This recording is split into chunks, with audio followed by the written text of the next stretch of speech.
Online മദ്യവിൽപ്പന നീക്കത്തിനെതിരെ പ്രതിഷേധവുമായി KCBC ഇടുക്കി രൂപത മദ്യവിരുദ്ധ സമിതി. സർക്കാർ നീക്കങ്ങൾ ജനദ്രോഹപരമാണെന്നും ഓരോ മദ്യവിന്റെയും വീട്ടുപടിക്കൽ ലഹരി എത്തിക്കുക എന്നതാണ് സർക്കാർ ലക്ഷ്യമെന്നും സമിതി കുറ്റപ്പെടുത്തുന്നു.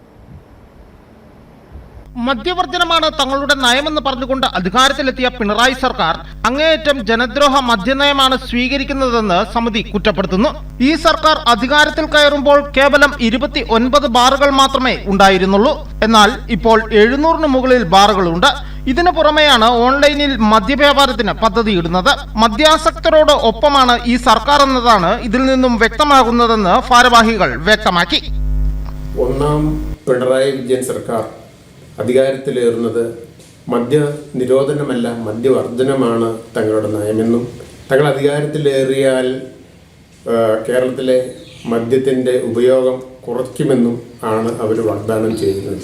എന്നാൽ കേവലം 29 ബാറുകൾ മാത്രം ആ കാലങ്ങളിൽ ഉണ്ടായിരുന്നത് ഇന്ന് 700-ലേറെ ബാറുകളും അതിൽ ഏറെ വിദേശ മദ്യശാലകളും കൊണ്ട് കേരളം അക്ഷരാർത്ഥത്തിൽ നിറഞ്ഞിരിക്കുകയാണ്. കേരളത്തെ മദ്യപ്രളയത്തിലാഴ്ത്തുന്ന ഒരു നയമാണ്. ഇപ്പോൾ ഇത് വീണ്ടും ഓൺലൈൻ മദ്യവ്യാപാരത്തിനായിട്ട് ബെവ്കോ സർക്കാരിനോട് ആവശ്യപ്പെട്ടിരിക്കുകയാണ്. ഓൺലൈൻ മദ്യവ്യാപാരം എന്ന് പറഞ്ഞാൽ ഓരോ മദ്യാസക്തൻ്റെയും വീട്ടുപടിക്കൽ മദ്യം എത്തിച്ചു കൊടുക്കുക. ചിന്തിക്കണം, കേരളം എങ്ങോട്ടാണ് ഈ പോകുന്നത്? കേരളം, ഈ സർക്കാർ മദ്യാസക്തരോടൊപ്പമാണോ കേരളത്തിലെ ജനങ്ങളോടൊപ്പമാണോ എന്ന് ഇപ്പോൾ ബഹുജനങ്ങൾ സംശയിച്ചു തുടങ്ങിയിരിക്കുന്നു. വിമുക്തി പോലെയുള്ള ലഹരി വിരുദ്ധ പരിപാടികൾ കേവലം തട്ടിപ്പ് മാത്രമല്ലേ എന്നും മദ്യവിരുദ്ധ സമിതി ചോദിക്കുന്നു.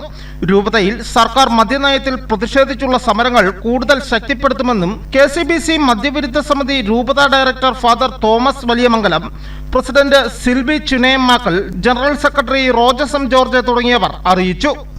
News bureau, Udumbanchola.